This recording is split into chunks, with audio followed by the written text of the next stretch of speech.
Well, wish you all Happy New Year.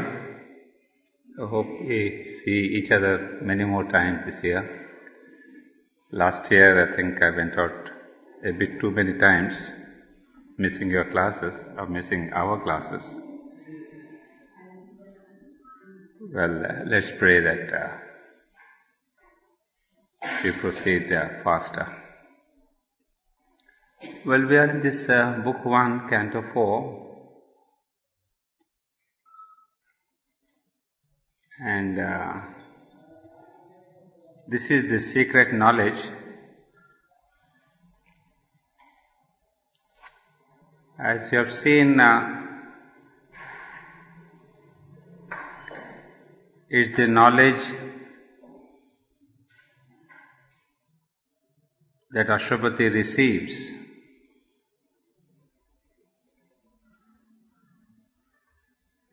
Ashwapati, because of his tapasya, which we have seen in Canto 3, a part of it.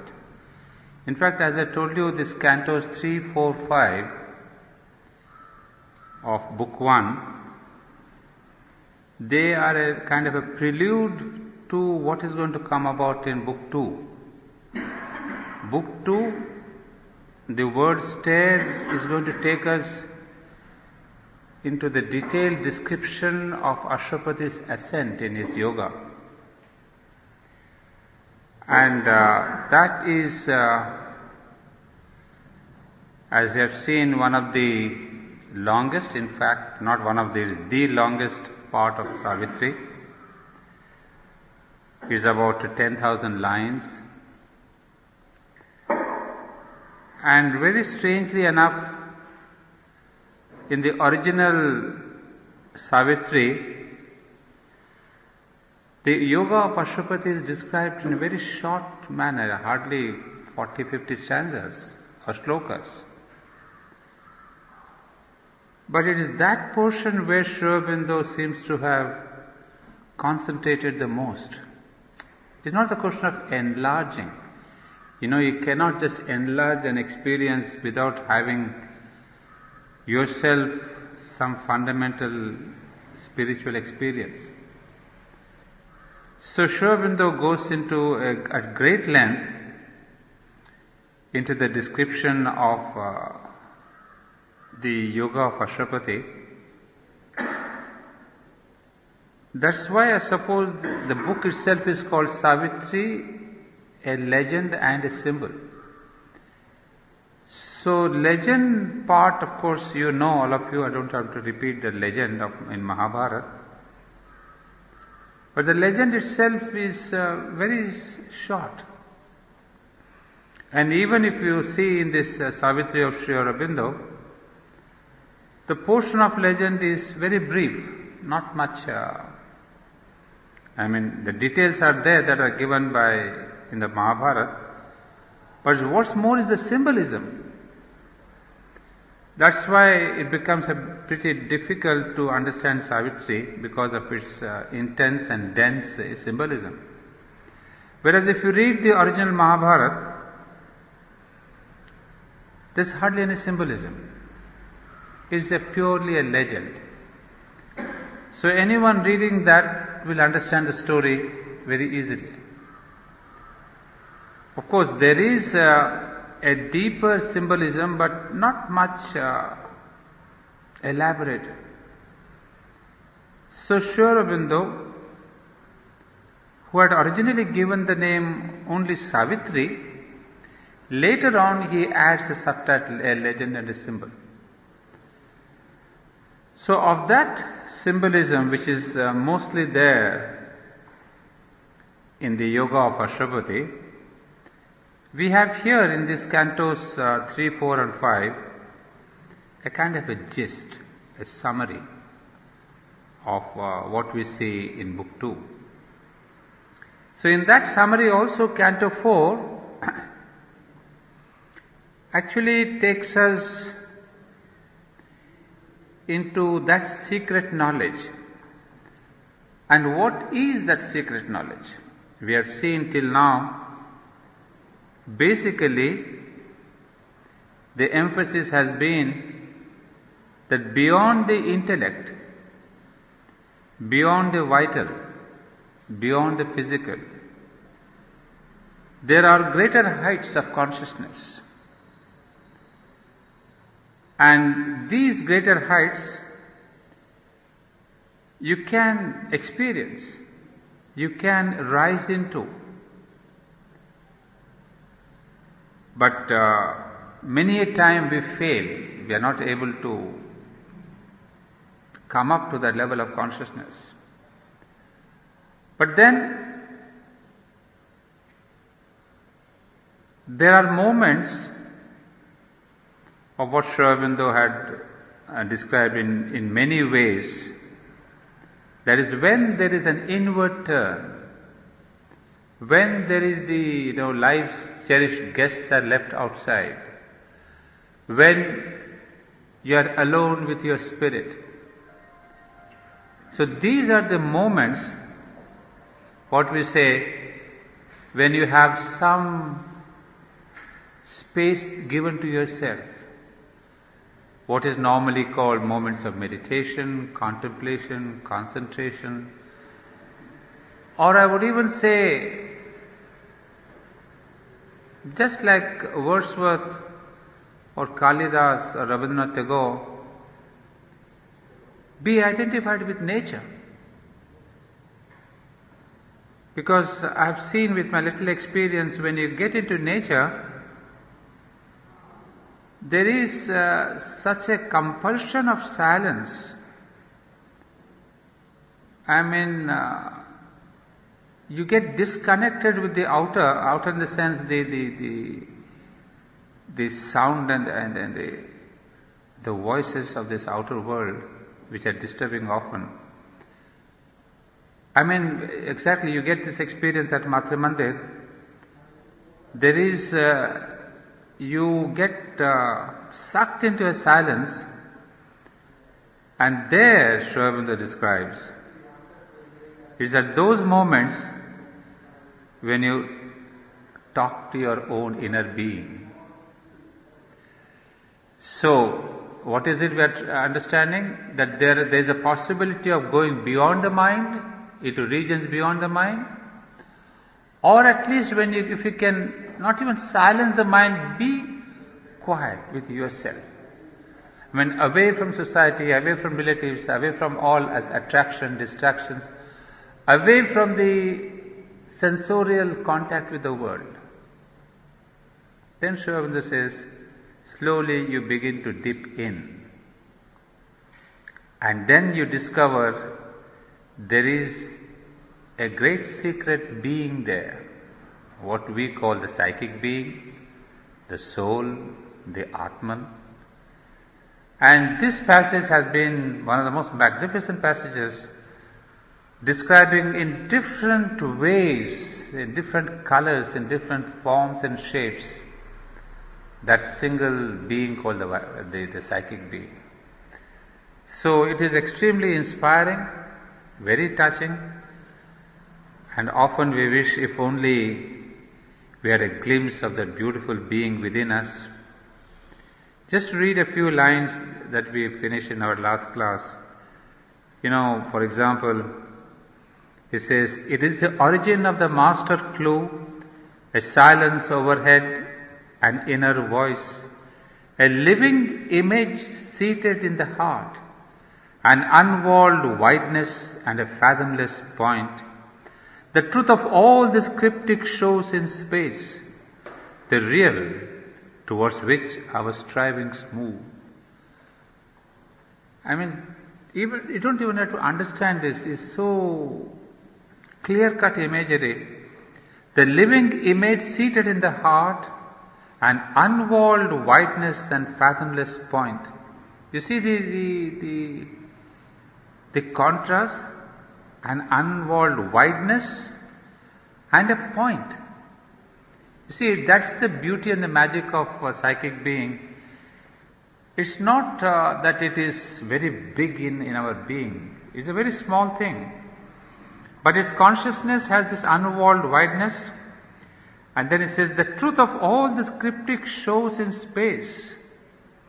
You see, all that we are doing in the external world, trying to find meanings, trying to do this, trying to construct this, trying to do that job. But behind all this work, there is the truth, which is the real towards which our strivings move. The secret, grandiose meaning of our lives. You see, we marvel at Sri Aurobindo's use of the word as ever. The sacred, grandiose meaning of our lives. So that is the only meaning, the psychic being. To touch that, to reach that, to recognize that. When we see, when I read this, or when we have read this so many weeks, I often had the sense, if only I could. The outer world, the outer activities keep us so busy and so much, they pull us out, constantly, the mind, the vital, the emotion, the body, the joys, the pleasures. We have hardly any time to really look into this, the real secret meaning. And there is a marvelous line, one of the most poetic lines in Savitri, to describe the psychic being. A treasure of honey in the combs of God. Extraordinarily poetic. I am sure you have understood the meaning. So he calls this psychic being a treasure of honey in the combs of God. And what are these combs? Of course, you know what's the comb. But in this context, the comb is our own body. So we are the combs. And at the center of this comb, of course, as we know, the bee puts its honey. And that is the honey that is there within us. If only we could taste that. Then there is splendor burning in a tenebrous cloak. Splendor is S capital, if you see that. Burning in a tenebrous cloak. What is this tenebrous cloak? These are the cloaks or the clothes. But the body is the tenebrous cloak, because tenebrous means that which brings you some kind of a darkness. So this body is a cover around this beautiful splendor burning in a tenebrous cloak. It is our glory of the flame of God, our golden fountain of the world's delight, and immortality cowled in the cape of death, the shape of our unborn divinity. Well, I'm sure some of you may recollect this line when the mother explained about the new body, the shape of our unborn divinity. You see, this psychic being, of course we have gotten other descriptions, is the fountain of the world's delight and immortality cowled, is cloaked in the cape of death. Again, the cape of death is our body. But the shape of our unborn divinity. Now, why is Sri Aurobindo calling psychic being the shape of our unborn divinity? You see, if you remember Mother's explanation of the future body, the supramental body or whatever you want to call, she said in one place in one of her talks in the agenda, that is actually is the growth of the psychic being. And she got this vision when she was looking at somebody, and then she saw that person having a psychic being beyond her physical. Then she had the sudden knowledge that maybe it's this psychic being which grows so much in its size that ultimately it concretizes into a body. And that body is not even it concretizes. The psychic being itself has substance. It is a body. It's not a thin, ethereal, non-body. It is a substance. It is a substance because there cannot be anything in this world, in this manifestation, without substance. And substance doesn't mean matter. Substance doesn't mean thought. It can mean any kind of matter, to emotions, to thoughts, to any kind of thing. So the psychic being itself is a kind of a divine subtle substance. And that substance, when it grows, And then when it concretizes, that would be the new body. So there is a meaning that why do we want the psychic growth? You see, it's not the question of being spiritual, do you want to have the supermind, etc. But even for the supramental body, there is a need and necessity of the psychic growth. Because that's what is going to contribute to ultimately to the divine body.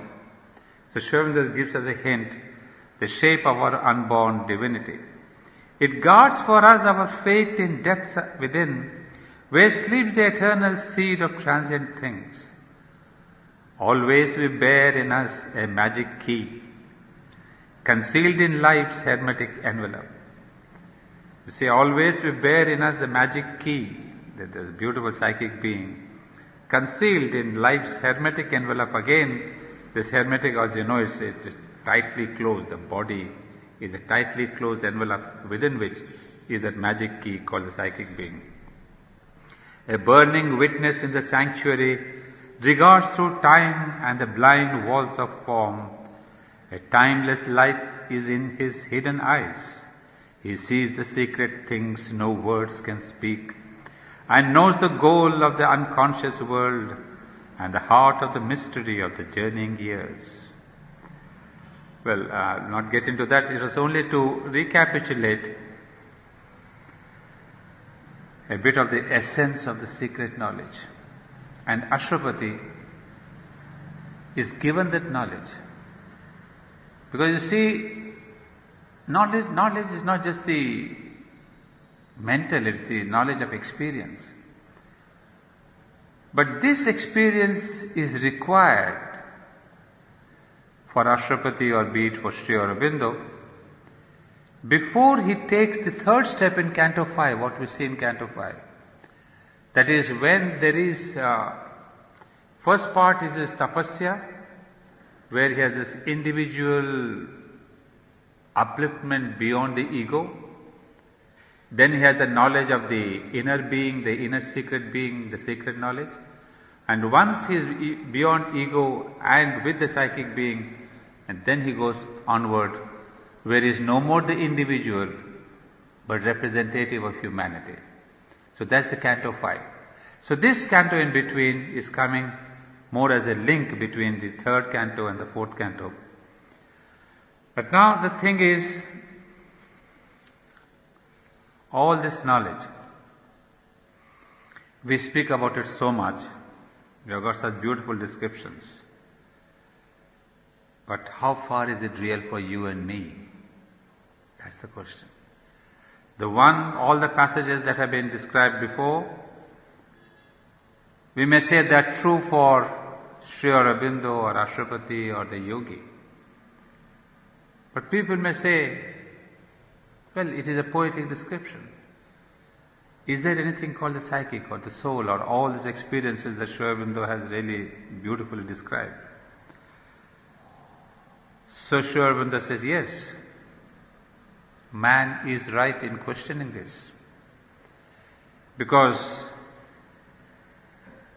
there are philosophers and poets who may say, it's all some chance, some necessity, some will, some description.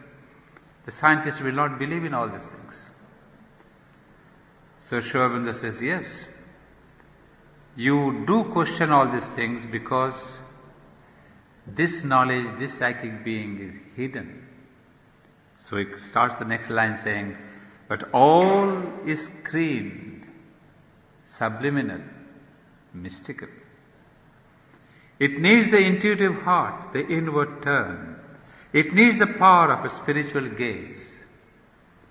So obviously he says, those who do not have this inward turn, obviously all this is only mumbo jumbo. It's all poetry and poetic description. So basically, this is what is the conflict between the rationalist and the spiritualist. The rationalist would say, where is the proof of all this truth, or all this description, if you say it's true? And he may say just, it's all subjective, it's nothing true about it. But Sri Aurobindo is telling us, all this will become true on condition you have an inward turn.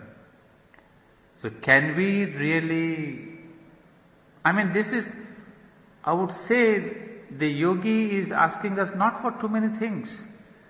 He's just telling us to have this inward turn, close our eyes and try to have a look within. And then all these are there for us to, which will open up. If only we withdraw this distance between the Purusha and the Prakriti, the outer and the inner. Because these are not worlds that you have to create or jump into and search for. They are there for you to participate, to feel. So he bluntly puts it, but all is screened, subliminal, mystical. It needs the power of a spiritual gaze. But I ask the question,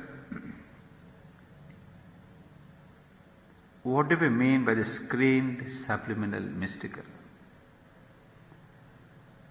You see, we have of course discussed many times the meaning of subliminal. But I'd like to bring to you a small description from the Mother. There's Mother's Works, Volume 7. And somebody asked Mother on page 108, this is on page 108,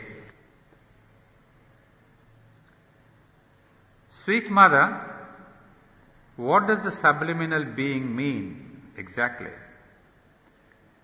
You see, it's important to know this because this is directly related to the description of the psychic being. Because we are not sure where exactly is this place of the psychic being. We say it's in the middle of the heart, the central heart region. Some may say it's behind the heart. So how is Sri Aurobindo describing or connecting the subliminal to the psychic being? And here is the Mother's answer. Sweet Mother, what does the subliminal being mean exactly? Well, it is what it says, it is what is behind. I think it is what could be called the subtle physical, the subtle vital, the subtle mind. It is something that's behind what is manifested. One can imagine that what is manifested is like a layer or like a crust or a bark. It is that which we see and with which we are in touch. And it clothes something, it clothes or expresses something which is more subtle and serves as support. So Mother has given a very beautiful description. Like you see the bark of a tree, that is our outer being. And all that is not seen, covered by the bark, or what she calls here the crust, that is the subliminal. So if you see a tree, you will have the exact understanding of what is the subliminal and the outer. The bark is thick like that, but our mind, vital and physical are just that bark. But the entire tree within is the whole thing is the subliminal. So now I want ourselves to understand what is the place, importance of the subliminal. It is the full tree and only the bark is our outer being. So you can see the relation. It's hardly anything when we say that outer, we are so much engaged with the outer. That means we are engaged with the crust of our being, the bark of our being. The whole being lies there untouched. We are not even aware of that. So just try to imagine when Sri Aurobindo is giving us the description of all this inner being, he has given us a description of that full tree within, which is so thick compared to the bark and the crust. When one dreams, well, that's dreams, I will not take that. Now, next question. Has the subliminal a contact with the psychic? Now, this is the question we are looking for. Answer. Mother, not directly, not more directly than the outside being. If externally, in your ordinary consciousness, you have a contact with the psychic, that also has a contact with the psychic, or rather, one can put it the other way around. If that has a contact with the psychic, it helps you to have a contact with the psychic.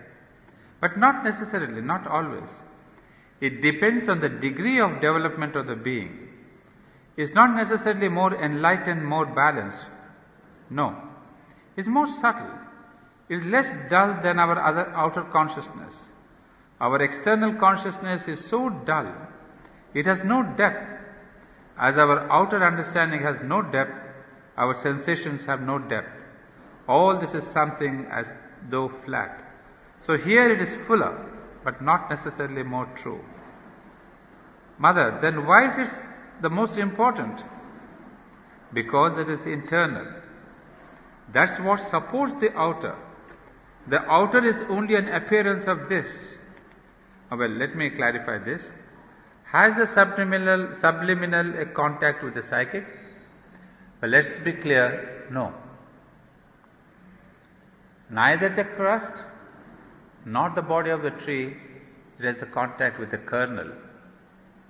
So it's not just that when we get into the subliminal, we are automatically connected with the psychic. You will have to go from the crust to the real tree, and then after that there is in the center the psychic being. So she says, no, you can be from the outer, you can connect the psychic, from the subliminal you connect the psychic, but it does not automatically mean that the moment you get into the subliminal, you go to the psychic. So in fact there is a very long, if I use the word, wrong word perhaps, distance. You have a huge distance to the subliminal. You see, from the external, as we said in Sri Aurobindo's thing, maybe when you have this inner moment, so inward turn, you close to your outer senses and you may get into the subliminal. But once you are in the subliminal, it doesn't mean you go straight to the psychic being. What all Sri Aurobindo has described here is there, that's the truth. But before you reach that secret splendor or that immortality or the real or the truth of all these cryptic shows, there's a long distance.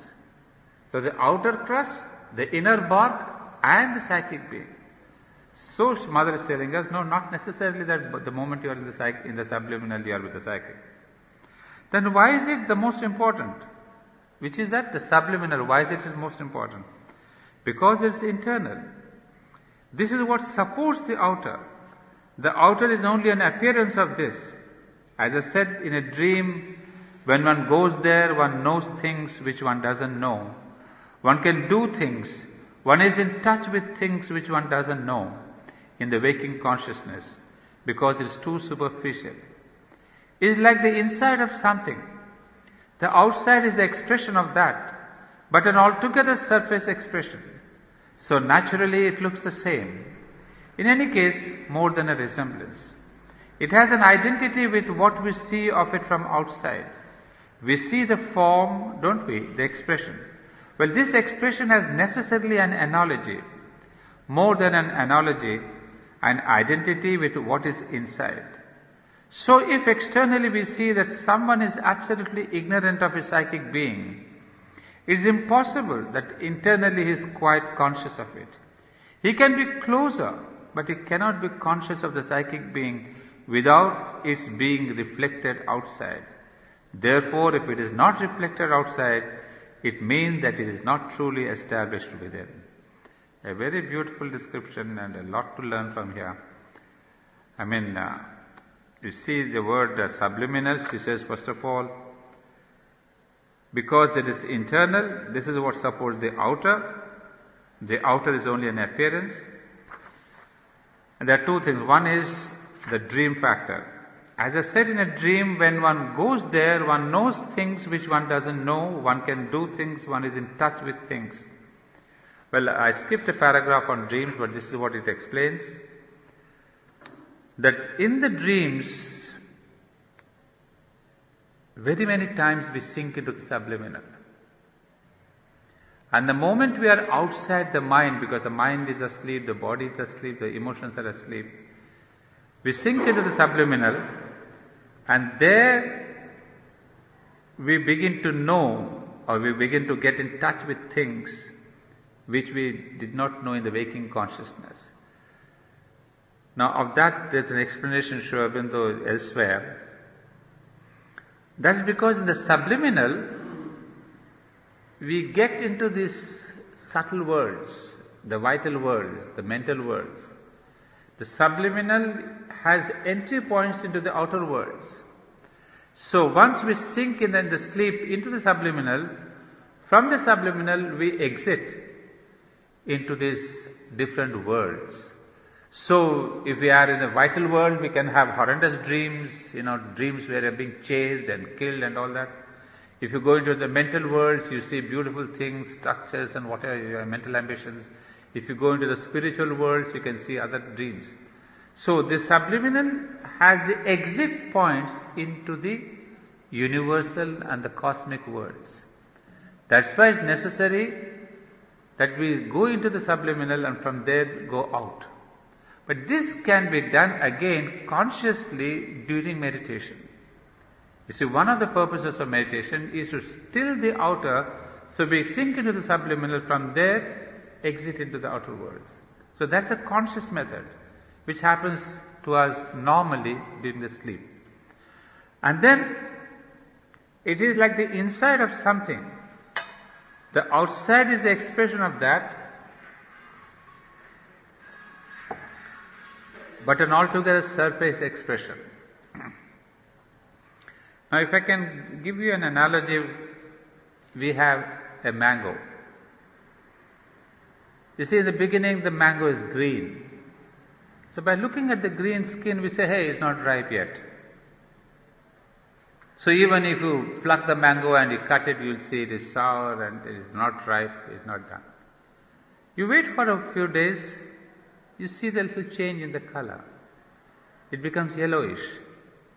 The green becomes yellowish and at a point it is beautiful yellow. Then you say, yeah. You see, by looking at the outer, you can see what is happening within. That there is a maturity, there is a ripeness that has taken place in the mango. So similarly, she says, our being. And that's what I was. So if externally we see that someone is absolutely ignorant of his psychic being, it's impossible that internally he is quite conscious of it. So you see now, when you look at her or his photo or a photo of a yogi, Mother and Sri Aurobindo are too far, too big to compare. But I've had very close sittings with Champaklal. And this is exactly what I've understood now, that he can be closer but he cannot be conscious of the psychic being without its being reflected outside. So just as the inside mango is reflected on the skin, and by the color of the skin we know what is inside. So when you look at a human being, when you come in contact with a human personality, so this psychic being gets reflected. If we do not see this kind of a reflection in the being, in his face, in the way he talks, in the way he behaves, in the way he is attached or detached, all this is a reflection within. He says, if that psychic being is not reflecting outside, she says, we see that someone is absolutely ignorant of his psychic being, it is impossible that internally he is quite conscious of it. And that is why I now understand why we say children are psychic. Because they reflect the psychic being in their faces, in their smiles, in their laughter, in their gestures. Because there's nothing of the mind or the vital that's obstructing. So children are the closest to the psychic being because there is, the internal is directly coming on the body. So that's the beauty. But as the child grows, then there is the intervention of the mind and the vital which stop this reflection. So the mother is very clear, he can be closer, but he cannot be conscious of the psychic being without its being reflected outside. Therefore, if it is not reflected outside, it means that it is not truly established within. So I was telling you about Champaklalji and his,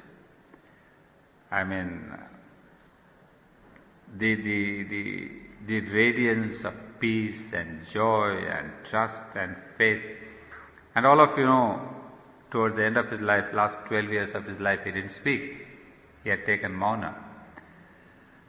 And yet a person who doesn't speak, it doesn't matter now. You see, the speech has hardly any role.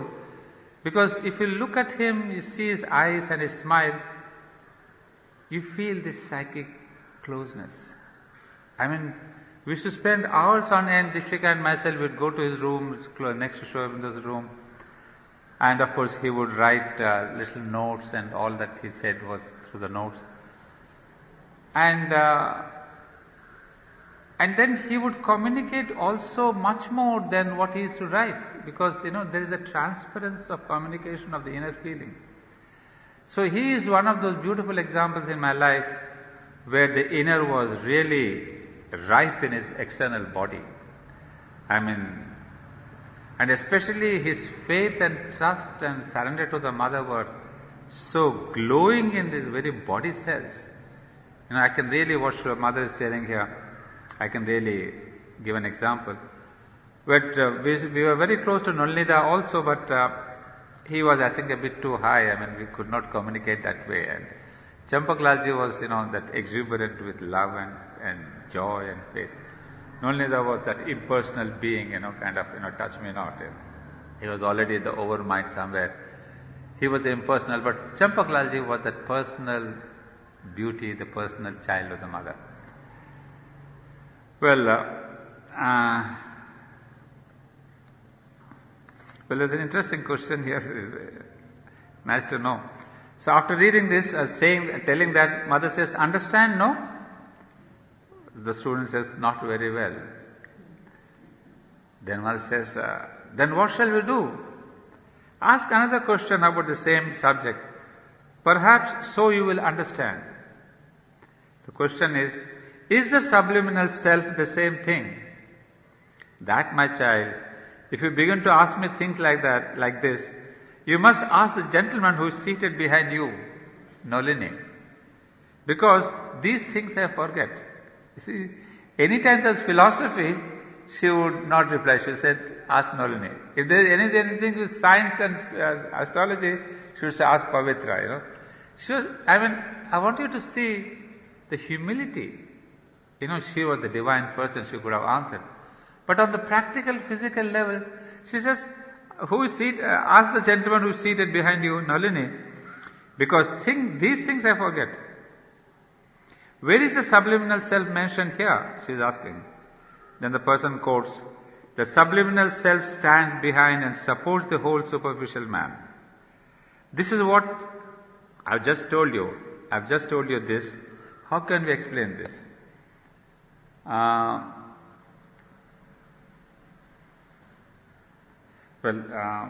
Maybe we can leave it here. This is till page 108 to 110 I've read. I think you can read further. It's a beautiful conversation. I'll not stop it now. We'll take it up later in some other context. Now you see, this is exactly now the very first line. I stopped myself and I said, can we understand this word subliminal? So now we see the importance of the subliminal. So that gives us some idea of the distance that we need to travel before we come to the psychic being. As you said, the internal travel.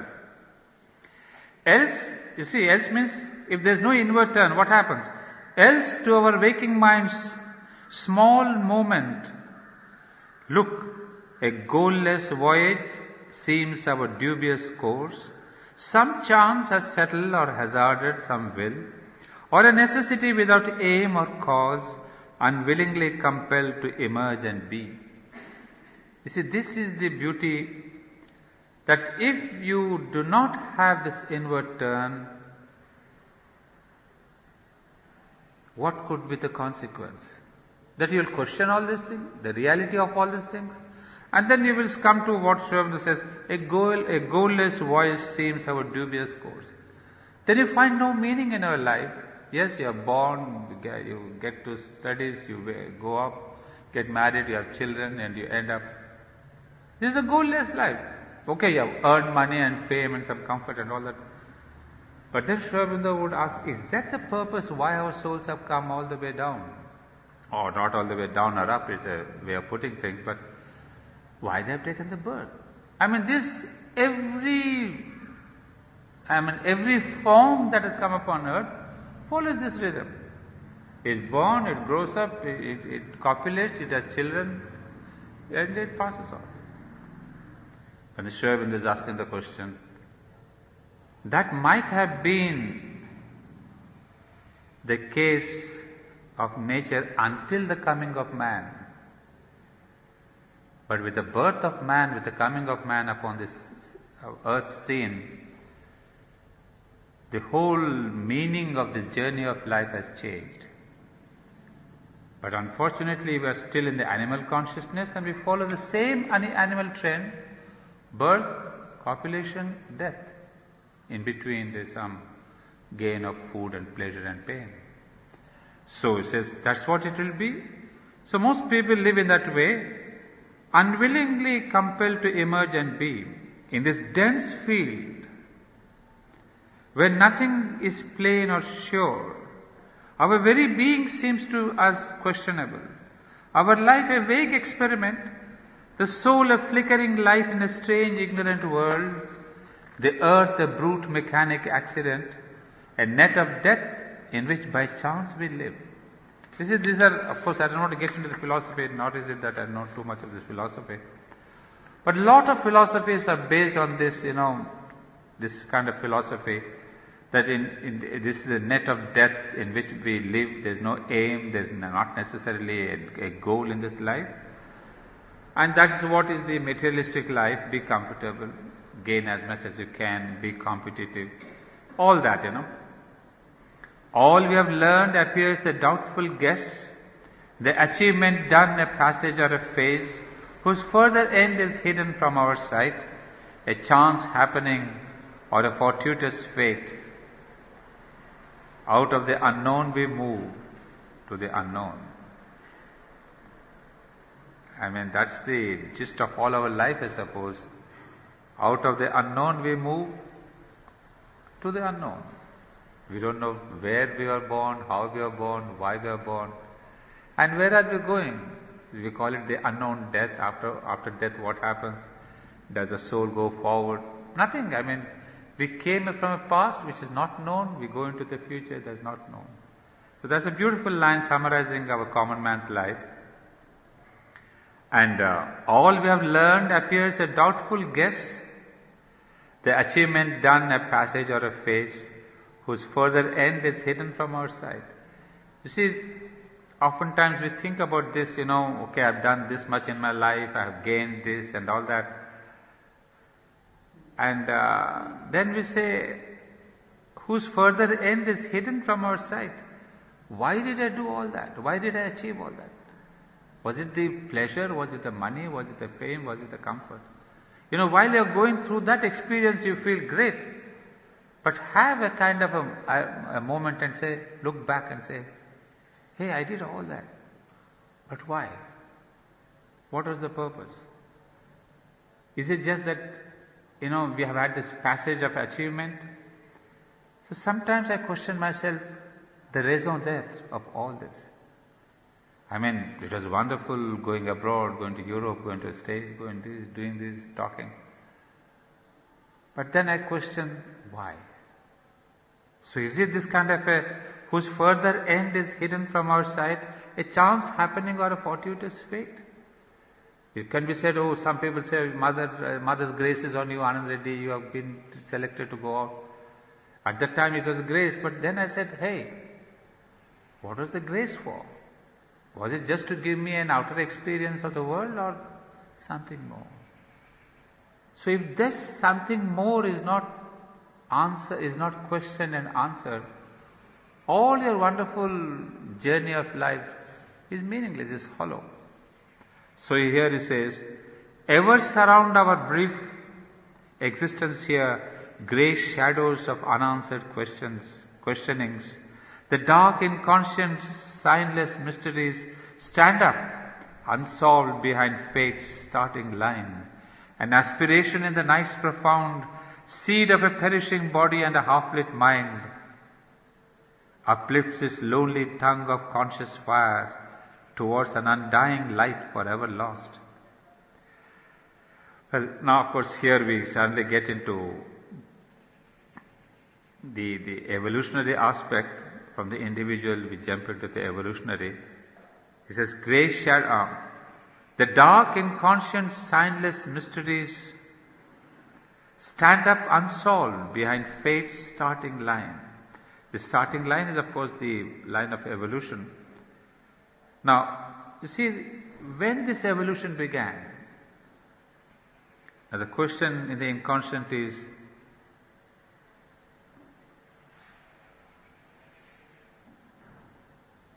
what is the purpose of this evolution? I mean, we all say, yes, there's an evolution from inconscient to matter to life, etc. But then Sri Aurobindo would ask us the question, why this evolution at all? What are you going to achieve through this evolution? Is it this kind of an incomplete human being that is the purpose of evolution? So he says there are questions that are unanswered. There are questions in the inconscient. So that question is beautifully answered here. An aspiration in the night's profound seed of a perishing body and an aspiration in the night's profound.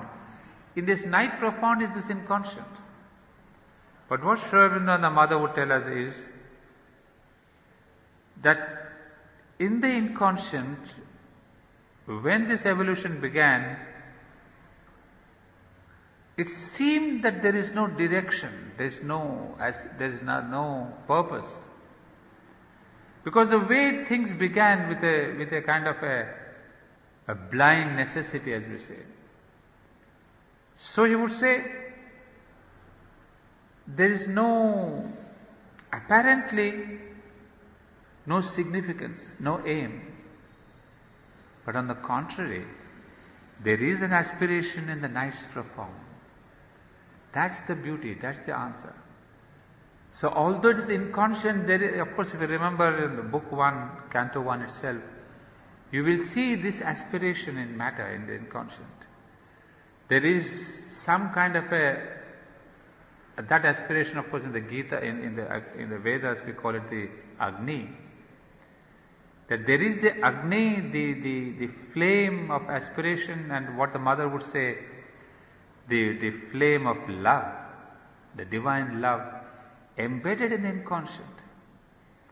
So it is that divine love, call it the aspiration, call it the Ananda according to the Upanishads, now which is wanting to rise back into supernal Satchidananda.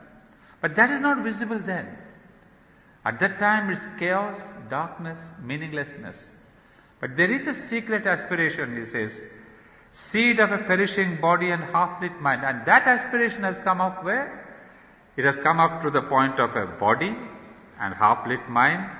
Uplift its lonely tongue of conscious fire towards an undying light forever lost. You see, now when it comes to the human being, the level of the human being, there is that lonely tongue of conscious fire. Conscious fire is our aspiration. Now you and me, I mean, nature has brought us to this level or given this human form, because till now this aspiration was not visible, was not expressive. But today man is supposed to express consciously this primordial aspiration that is there right from the inconscient, that's growing up. Only it hears sole echo of its call, the dim reply in man's unknowing heart, and meets, not understanding why it came or for what reason is the suffering here, God's sanction to the paradox of life and the riddle of the immortal's birth in time. So this aspiration, when it comes to the level of the man, it comes into the man's unknowing heart. There is a man, of course, somewhere he will come in the later passage, that man also, in spite of all the drawback, the ignorance, the darkness, the incapacities, the limitations. If you remember the first paragraph of the Life Divine, the immemorial quest of man for God, life, freedom and immortality. I know, immortality. So he says, in spite of all these things, there has been an eternal aspiration for these things. So that's what he's saying and telling us here, that God's sanction of the paradox of life, this one. The dim reply in man's unknowing heart and meets, not understanding why it came or for what reason is the suffering here, God's sanction to the paradox of life. You see, this aspiration, when it comes to the human level, we suffer. We ask ourselves, why is this suffering? And when you have suffering, there are questions raised against divinity, against aspiration, against faith, and you say, hey, why am I suffering? So there is a quest, in fact, when we suffer, the quest for the answers of life are more poignant. Because suffering is this kind of a consciousness that often puts you into deep touch with your own inner being. I mean, you are left alone because in a suffering, who can help you?